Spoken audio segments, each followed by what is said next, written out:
నమస్తే పబ్లిక్ ఎటుర్రు ముందుగా అందరికీ శరణార్థులు.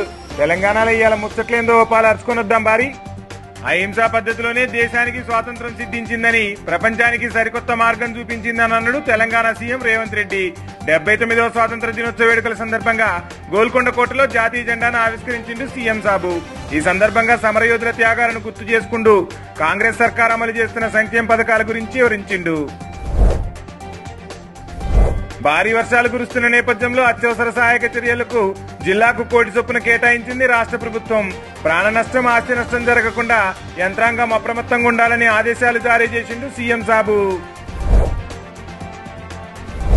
ఆగస్టు 21 నుంచి ఇందిరమ్మ ఇళ్ల ప్రారంభోత్సవాలు జరగనున్నాయి. కాంగ్రెస్ హయాంలో 3.6 లక్షల ఇందిరమ్మ ఇళ్లు కేటాయించగా అందులో కొన్ని పూర్తయినాయి. ఆగస్టు 21న భద్రాద్రి కొత్తగూడెం జిల్లాల సీఎం రేవంత్ రెడ్డి ఇళ్లను ప్రారంభించనుండు.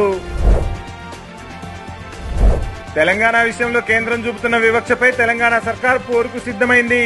బీసీ రిజర్వేషన్ బిల్లును పెండింగ్ లో పెట్టడంతో పాటు మెట్రో విస్తరణ, సెమీకండక్టర్ల పరిశ్రమలకు అనుమతులు, యూరియా కోటాలో కోత గిట్లా అన్ని అంశాల్లో కేంద్రం వివక్ష చూపడంపై పోరాటం చేయనుంది.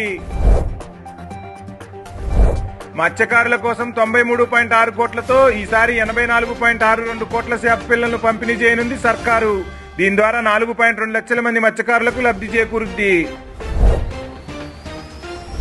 ఓఆర్ఆర్ పరిధిలో భూముల మార్కెట్ విలువను సవరిస్తూ తెలంగాణ రిజిస్ట్రేషన్ల శాఖ మార్గదర్శకాలు జారీ చేసింది.